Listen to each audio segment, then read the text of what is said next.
히브리서 10장 16절 보겠습니다. 26절.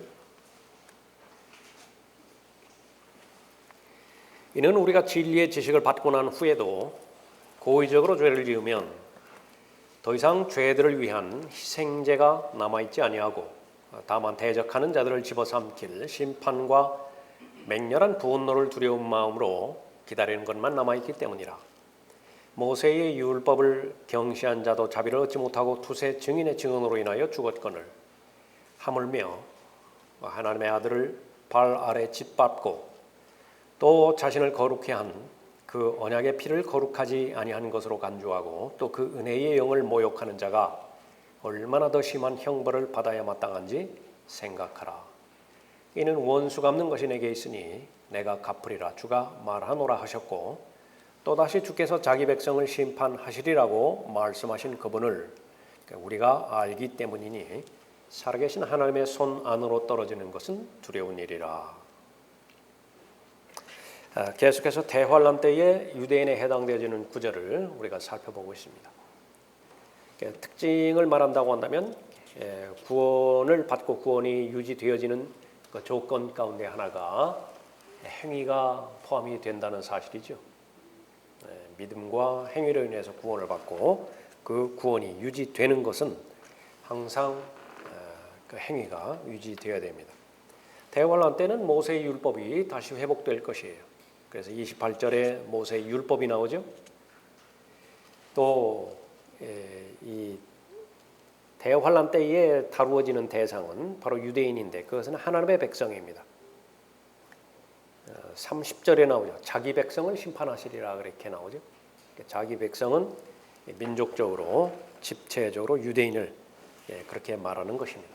그래서 대환란 때는 한 번 떨어져 나가면 다시 회복할 수 있는 기회가 없는 것이에요. 이 26절부터 31절까지 이 부분은 절대로 교회 시대의 교리가 아닌 것입니다. 이 시대는 은혜로 구원을 받고 하나님의 자녀가 된 후에 얼마든지 범죄할 수 있습니다.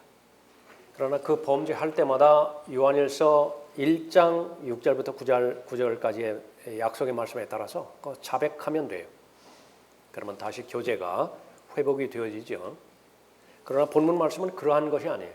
한번 하나님 앞에 범죄했다고 한다면 더 이상 죄들을 위한 희생자가 남아있지 않다 그렇게 언급하고 있죠. 이 부분들을 올바로 나누지 못하는 상태에서 본문을 봤을 때 가장 어려운 본문입니다.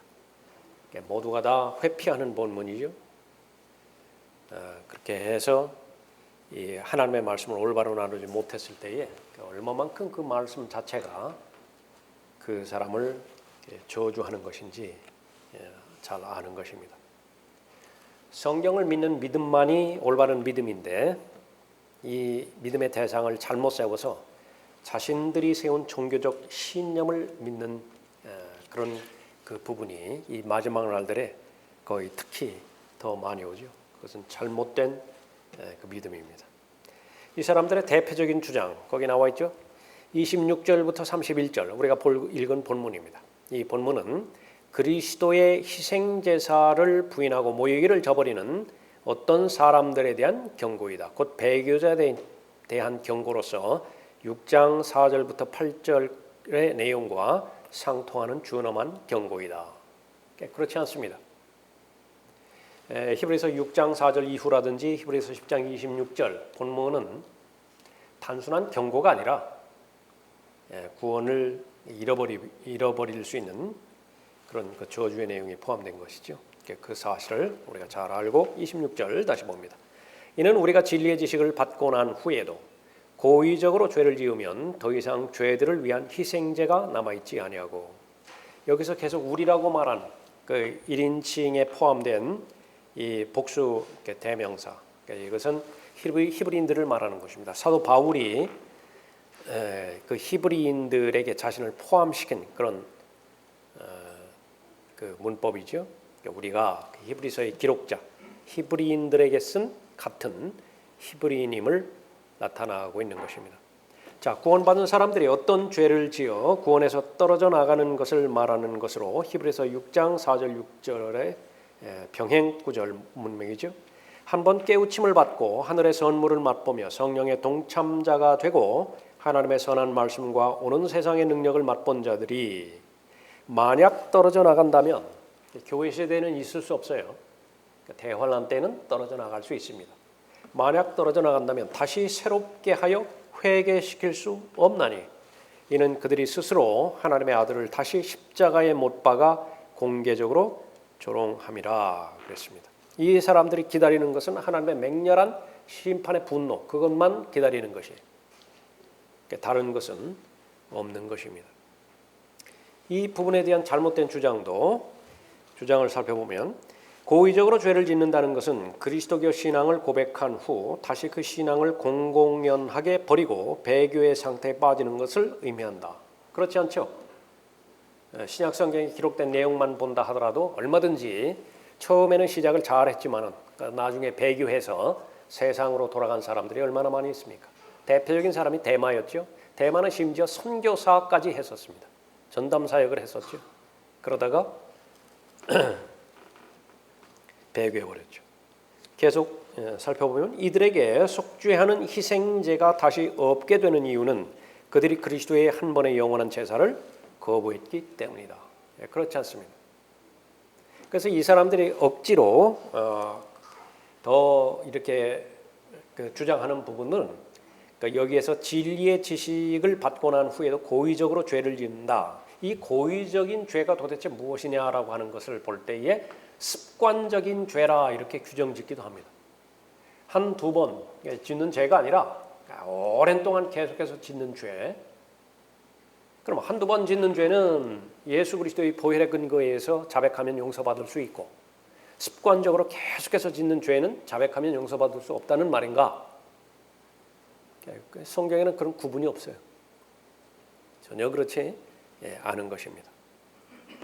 27절에 다만 대적하는 자들을 집어삼킬 심판과 맹렬한 분노를 두려운 마음으로 기다리는 것만 남아있기 때문이라.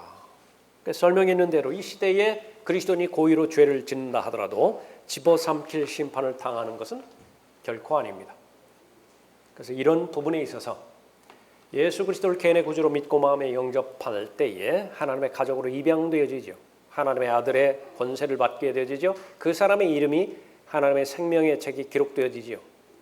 그러니까 일단 일어난 영적인 사건들은요, 어떠한 범죄가 가해진다 하더라도 그 사건이 일어나기 전의 상태로 되돌릴 수 없어요. 그건 불가능하다고요. 하나님의 가족으로 입양되었는데 하나님께서 파양시킨다든지, 또 하나님의 아들의 권세를 주셨는데 그 권세를 박탈하신다든지, 하나님의 생명의 책에 기록되어 있는 이름을 말소시켜버린다든지, 그런 부분들은 결코 일어나지 않는다. 그러나 교회 시대를 제외하고 율법 아래 있었던 구약 시대라든지 대환란 시대라든지 그때는 다 가능한 거예요. 성령의 동참자가 되고 또 하나님의 은혜를 심지어 맛보기까지 했어요. 그러다가도 떨어져 나갈 수 있어요. 하나님의 생명의 책에 기록될 수 있습니다. 그러나 그 하나님의 생명책에 기록된 그 이름이 지워질 수도 있어요. 그러한 조건, 그것이 이루어지는 때가 바로 대환란 때라고 하는 사실을 성경은 분명하게 제시하고 있습니다. 대적하는 자들을 집어삼킬 심판과 맹렬한 분노, 이게 불과 관련이 있는 것인데요. 말라키 4장 1절 이후에 보면 보라 이는 화덕같이 탈 그날이 오기 때문이니 교만한 자와 악을 행하는 자는 정녕 다 구루터기가 되리라. 오는 그날이 그들을 태우리니 뿌리나 가지도 그들에게 남기지 아니하리라. 죄밖에 남지 않는 것입니다. 맹렬한 분노를 나타내는 부분이고요. 데살로니가 후서 2장 8절 이후에서도 마찬가지죠. 하나님의 입에서 나오는 영으로 소멸하시겠다 말씀하십니다. 마태복음 13장의 비유에서 예수 그리스도께서 재림하실 때에 독보리를 모두 모아서 불에 태우신다라고 하는 그 비유를 말씀하고 있죠. 이 구약에서는 한결같이 계속해서 이 심판과 불에 대해서 일관되게 언급하고 있습니다. 신명기 32장 39절에서 이제는 나 곧 내가 그인 줄 알라. 나와 함께하는 신이 없도다. 나는 죽이기도 하고 살리기도 하며 상하게도 하고 낫게도 하나니 내 손에서 건져낼 수 있는 자가 없도다. 내가 하늘에 내 손을 들고 말하노니 나는 영원히 사노라. 만일 내가 나의 번쩍이는 칼을 갈고 내 손이 심판을 주면 내가 내 원수들에게 복수하며 나를 미워하는 자들에게 보응하리라. 내가 내 화살들로 피에 취하게 할 것이요 내 칼이 살해된 자와 포로된 자의 피와 더불어 육체를 삼키리니 원수에게 복수를 시작함이라 하시니라 말씀하고 있죠. 또 이사야 5장 24절에서 보면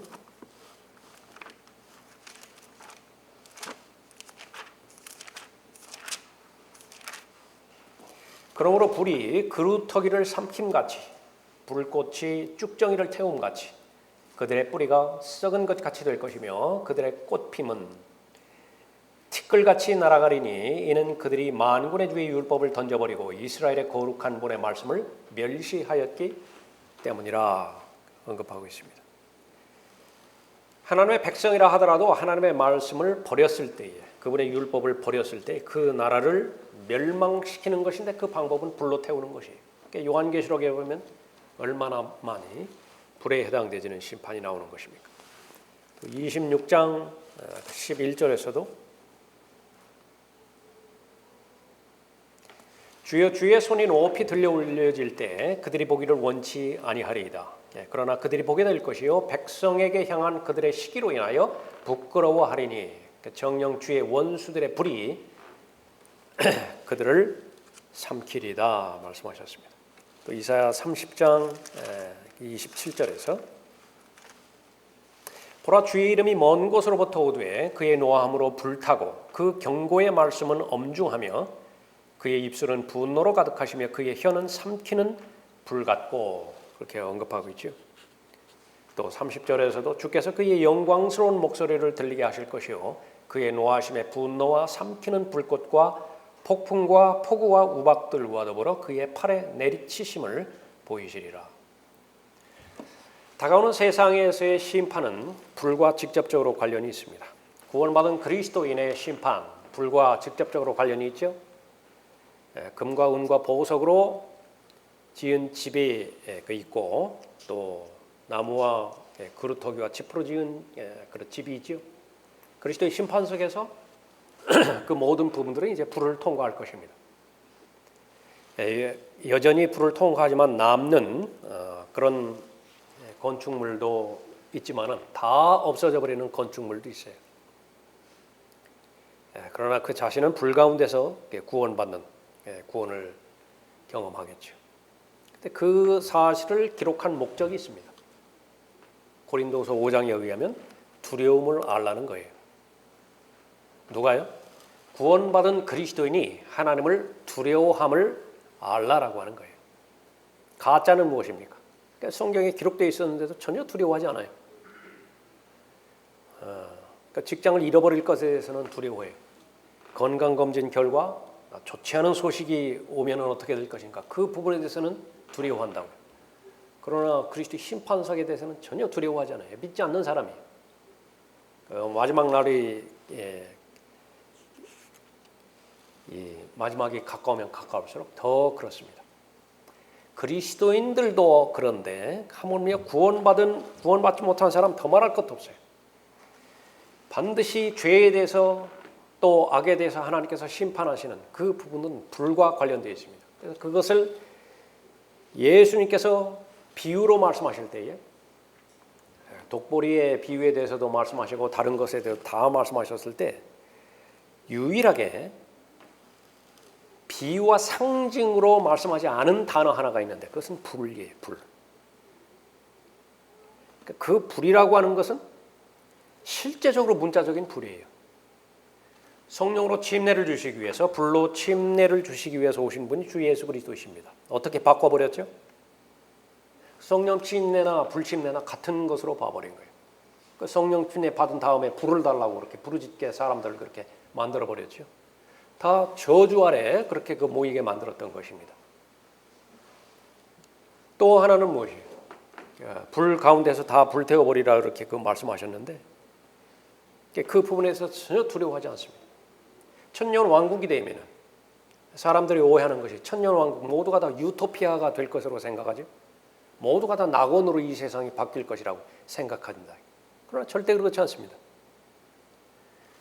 이 땅이 저주로부터 구원받아서 땅이 거듭난 이후에도 에돔 지역 밑에는요 불못이 있어요.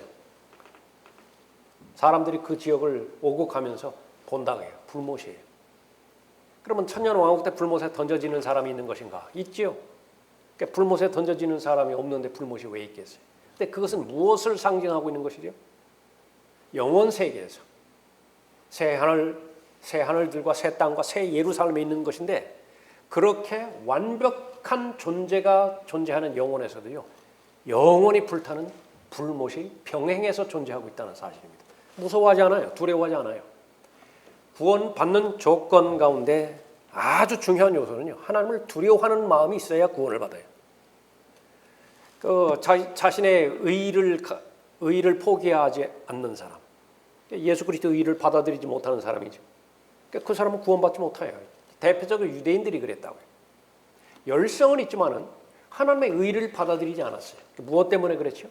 자기 의를 부인하지 않았기 때문에. 자기 의라고 하는 것, 그것이 바로 구원받지 못하게 만드는 것인데 하나님을 두려워하지 않아요. 사람은 세 가지를 반드시 두려워해야 되는요. 죄에 대해서 두려워해야 되고 심판에 대해서 두려워해야 되고 지옥의 영원한 형벌에 대해서 두려워해야 돼요. 그때서야 비로소 구세주의 필요성을 느끼기 때문에 그렇습니다. 그러나 전혀 두려워하지 않아요. 그러면 나중에 마치 내가 믿어준다고 하도 사정사정하니까 내가 영접해 준다고 자기 자신을 기만하는 것입니다. 그러니까 성경에서 얼마나 많은 구절에 이 직접적인 불과 관련돼서 대적하는 자들을 집어삼킬 심판과 또 맹렬한 분노에 대해서 계속 언급하고 있습니다. 이사야 33장 12절에서도 말씀하세요. 백성들은 석회가 타는 것 같이 될 것이며 가시나무들이 베어져 불 속에 태워지리라. 이사야 66장 15절에서도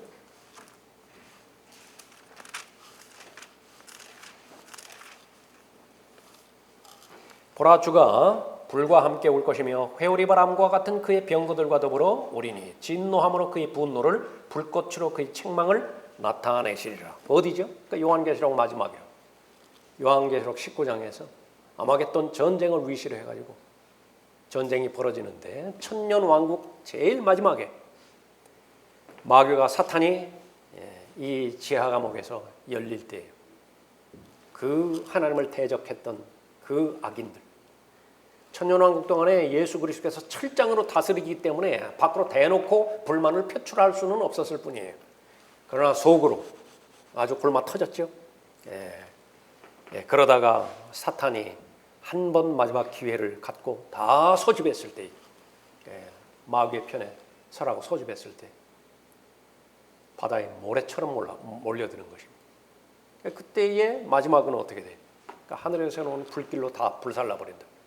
끝나버리는 것입니다. 그런데 그것이 갑작스럽게 요한계시록 20장에서 나온 것이 아니라 수없이 경고를 했어요. 구약에서. 그런데 사람들 받아들이지 않을 뿐인 것입니다. 주가 불로 또 주의 칼로 모든 육체를 징책하리니 주에게 살육당할 자가 많으리라. 만찬이 펼쳐집니다. 그 시체가 얼마나 쌓였는지 독수리를 위시해서 새들이 날아와가지고 아마겟돈 그 전쟁터에서 만찬을 갖지요.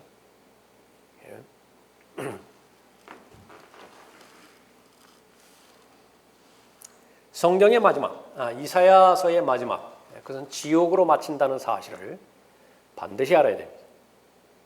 마지막을 이 결론 짓는 것이 두 가지가 있어요. 하나님의 복으로 마지막이 연결되어지는 케이스가 하나 있고요. 그 마지막으로 지옥의 형벌로 마감하는 그런 상태가 있다. 이사야 66장 23절 24절이 마지막 구절이죠. 주가 말하노라 세 달부터 그 다음 세 달까지 또 안식일부터 그 다음 안식일까지 모든 육체가 내 앞에 경배하러 오리라. 그들이 나가서 나를 거역하여 범법했던 사람들의 시체를 볼 것이라. 이는 그들의 벌레가 죽지 아니하며 그들의 불도 꺼지지 아니할 것임이니 그들은 모두 육체에게 가증함이 되리라. 이 두려움을 없애고자 이 이사야 66장 24절에 인용된 구절이 마가복음 9장에서 3번 그대로 반복돼서 기록하고 있죠. 고의적으로 삭제해버린 거예요. 성경 말씀을 삭제하면 그러면 앞으로 이루어질 예언이 이루어지지 않을 것인가? 두려움이 전혀 없는 것입니다. 자, 이사야 우리가 살펴봤고요. 에레미야도 마찬가지죠. 50장 32절, 51장 58절, 에스겔 38장 22절 한결같이 불로 맹렬한 분노가 이행된다라고 하는 사실입니다. 호세아 8장 14절에서 이스라엘은 자기를 지으신 분을 잊어버리고 신전들을 짓고 유다는 견고한 성읍들을 많이 세웠으나 내가 그의 성읍들 위에 불을 보내리니 불이 그 궁전들을 삼키리라. 스파냐 1장 18절에서 주의 진노의 날에는 그들의 은이나 금도 그들을 구해내지 못할 것이며 그 온 땅이 그의 질투의 불로 삼켜지리니 이는 그가 그 땅에 거하는 그들을 모두 신속히 제거할 것임이라. 스파냐 3장 8절에서도 주가 말하노라 그러므로 너희는 내가 일어나서 먹이로 삼는 날까지 나를 기다리라. 이는 내 결심이 민족들을 모으는 것임이니. 마태복음 3장 10절 12절에서 모으죠. 내가 왕국들을 모아서 그들 위에 내 분노 곧 나의 모든 경노를 쏟으리라. 이는 온 땅이 내 질투의 불로 삼켜질 것이라. 이 모든 부분들은 예수 그리스도의 재림과 직접적으로 관련된 구절입니다. 초림 때 하나님의 어린 양으로 오셨어요. 재림 때는 유다 지파의 사자로 오십니다. 달라요. 둘을 나누어서 적용할 수 있어야 됩니다. 유다 지파의 사자로 오신 그분께서는 심판하시기 위해서 오시는 것이고요. 심판의 대상은 지금까지 예수 그리스도를 대적하는 자들이에요. 심판의 내용은 불살라 버리는 것입니다. 이것은 환란 시대의 교리입니다. 무서운 교리죠. 심판이라고. 대환란은 심판을 말하는 것인데 유대인의 심판이에요. 그 심판은 인류의 역사 가운데 전무후무하다라고 예수님께서 직접적으로 말씀하십니다. 대환란은 얼마만큼 고통스러운 것이냐. 인간이 겪을 수 있는 최고의 고통 가운데 하나를 비유했지요. 산고의 고통입니다. 산고의 고통이에요. 그것을 야곱의 고난의 때라 그렇게 말씀하고 있죠. 모세의 율법이 나옵니다.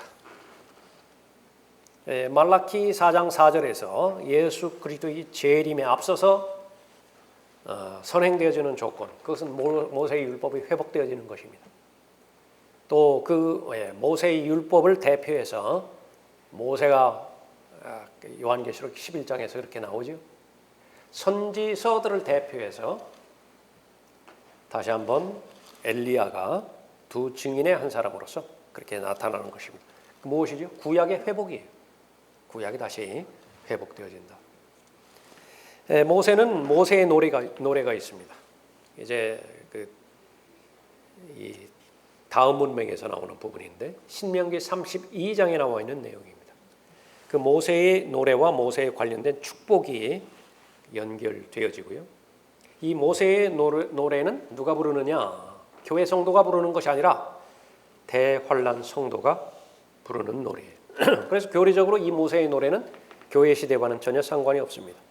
환란 시대에 불려질 노래예요. 대표적으로 요한계시록 15장 3절이죠. 그들이 하나님의 종 모세의 노래와, 모세하면 율법입니다.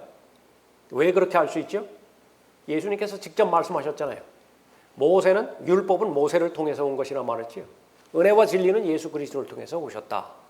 말씀하고 있기 때문에 그렇습니다. 그들이 하나님의 종 모세의 노래와 어린 양의 노래를 부르며 말하기를 전능하신 주 하나님 주의 행하신 일이 위대하고 놀라우니 성도들의 왕이여 주의 길은 의롭고도 진실하나이다. 성도들의 왕, 이 표현은 교회와는 전혀 상관이 없어요. 교회는 예수 그리스도의 신부입니다. 아내이죠. 교회는 예수 그리스도의 몸이에요.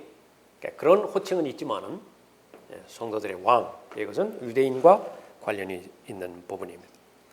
자, 신명기 32장 모세의 노래가 기록되어 있는 이 부분은 미래의 성취를 기다리고 있습니다. 신명기 32장이 예수 그리스도의 초림 때 성취되었는가? 그렇지 않아요. 초림 때는 복음이 전파되었을 뿐이에요. 재림 때는 하나님의 심판이 기록되어 있는데 초림 때에 그 심판이 성취되지는 않았습니다. 자, 모세의 노래, 그 내용은 바로 하나님을 배반하지 말고 그분에 대한 믿음을 행위로 끝까지 지키라는 내용이죠. 그러니까 이 부분이 대환란 때도 그대로 적용이 되어지는 것입니다. 29절에 하물며 하나님의 아들을 짓밟고 또 자신을 거룩케 한 그 언약의 피를 거룩하지 아니한 것으로 간주하며 또 그 은혜의 영을 모욕하는 자가 얼마나 더 심한 형벌을 받아야 마땅한지 생각하라. 계속해서 교회 시대의 교리로 가져올 수 없는 교리죠. 교회 시대는 구원을 받았다고 한다면 구원을 결코 잃어버릴 수 없습니다. 더 심한 형벌이라고 하는 표현을 하지 않고요, 징계라고 하는 표현을 써요. 모두가 다 사랑의 방편이기 때문에 그렇습니다. 열매를 맺게 하는 것도 하나님의 사랑의 방편이고요, 열매 맺지 못하는 방해 요인, 그것을 제거하는 징계, 다시 말하면 요한복음 15장의 용어로 말한다고 한다면 가지치기지요. 히브리서 12장의 용어로 말한다고 한다면 쉽게 애워싸는 죄, 그리고 무거운 짐입니다. 그것은 사생아는 건드리지 않아요. 하나님께서 사생아는 그 부분에 대해서 건드리지 않습니다. 왜 그렇습니까? 제일 시급한 부분은 하나님의 자녀로 거듭나야 되는 부분이기 때문에 거듭난 하나님의 자녀가 하나님의 징계의 대상이기 때문에 그렇죠. 하나님의 자녀에게 이 형벌, 이런 것들은 전혀 어울리지 않습니다. 징계일 뿐이죠. 30절에 이는 원수 갚는 것이 내게 있으니 내가 갚으리라 주가 말하노라 하셨고 또다시 주께서 자기 백성을 심판하리라고 말씀하신 그분을 우리가 알기 때문이니. 계속해서 여기 자기 백성이라 말했을 때 히브리인들에게 쓴 히브리 서신에서의 자기 백성, 그것은 유대인입니다. 당연히 유대인들을 말하는 것입니다. 또 이 부분과 관련돼서 같은 맥락에서 기록된 그런 책들이 일반 서신이죠. 그러니까 일반 서신은 교리가 두 가지가 다 들어 있습니다.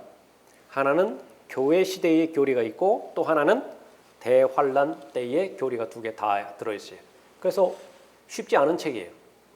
대표적으로 야고보서 같은 경우에 행함이 없는 믿음은 죽은 믿음이라, 이것을 거의 대부분의 교회에서는 다 영적으로 받아들이는 것입니다. 그리스도인에게 적용시킨다고요. 그러나 그렇지 않아요. 대환란 때의 직접적인 교리인 것입니다. 대환란 때 직접적인 그 교리를 그리스도인이 영적으로 적용하는 것이 가능하다 뿐이에요. 그 야고보서는 1차적으로 누구에게 주어진 서신이야 그러면 바로 12지파에게 주어졌죠. 야고보서 1장 1절에 하나님과 주 예수 그리스도의 종 야고보는 널리 흩어져 있는 12지파에게 문안하노라. 시작이라고요. 1장 1절 이렇게 시작된다고요. 그런데 이렇게 시작된 것을 무시해버리고 야고보서에서 나와 있는 모든 내용들을 다 이스라엘에 흩어져 있는 12지파에게 적용하지 않고 그리스도인에게 적용되는 것은 무슨 일이에요? 그처럼 큰 모순이 어디 있습니까? 절대로 그렇게 돼서는 안 되는 것입니다. 31절에 살아계신 하나님의 손 안으로 떨어지는 것은 두려운 일이라. 만일 주께서 심판하시는 자기 백성이 이 시대에 구원받은 그리스도인이라고 한다면 그들의 주장대로 그리스도인이라고 한번 생각해 보자고요. 그러면 하나님의 손 안에 있는 것은 두려운 일이 아니라 가장 안전한 상태일 것이다. 너무나 그렇죠. 너무나 그렇다고.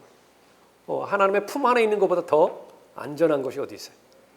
하나님의 손 안에 있는 것보다 더 안전이 보장되어지는 경우가 어디 있습니까? 그러나 왜 살아계신 하나님의 손 안으로 떨어지는 것은 두려운 일이에요?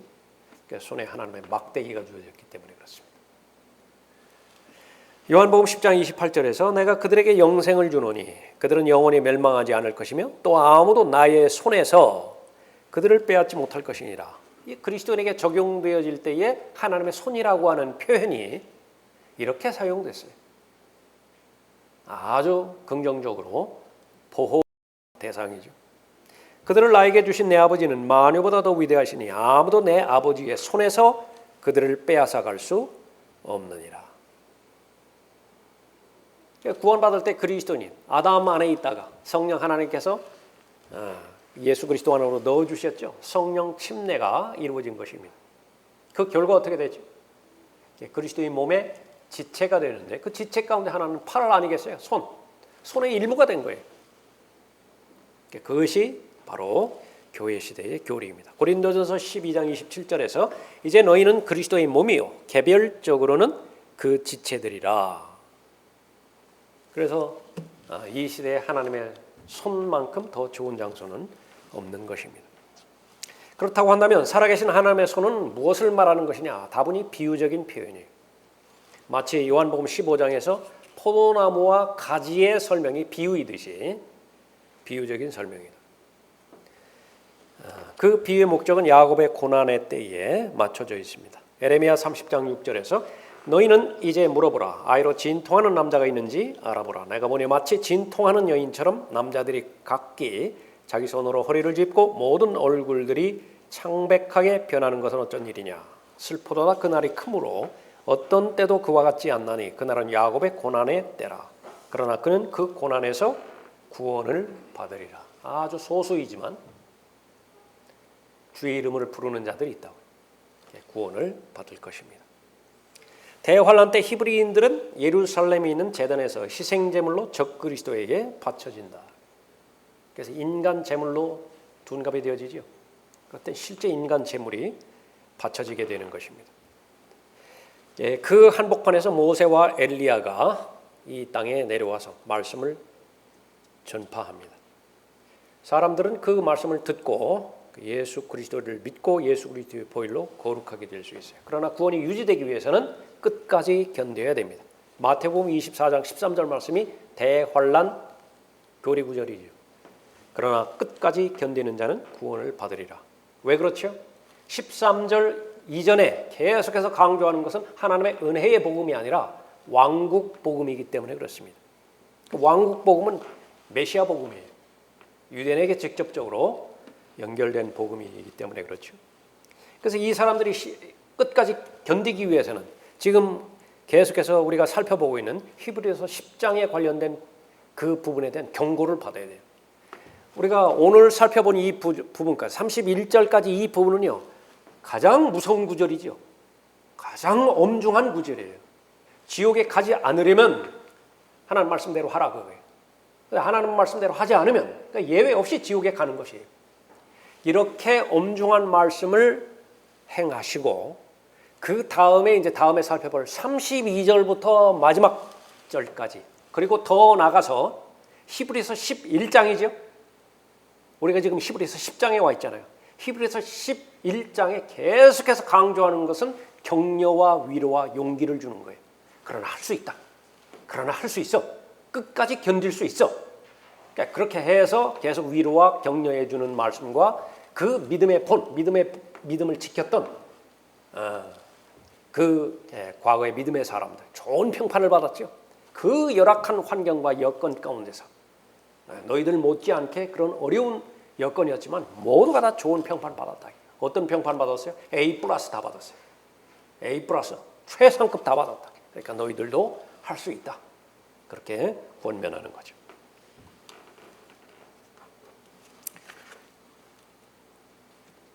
자, 26절에서 우리가 살펴봤던 고의적인 죄, 이 죄는 모세의 율법을 버리는 것과는 전혀 상관이 없다. 그렇게 언급하고 있습니다.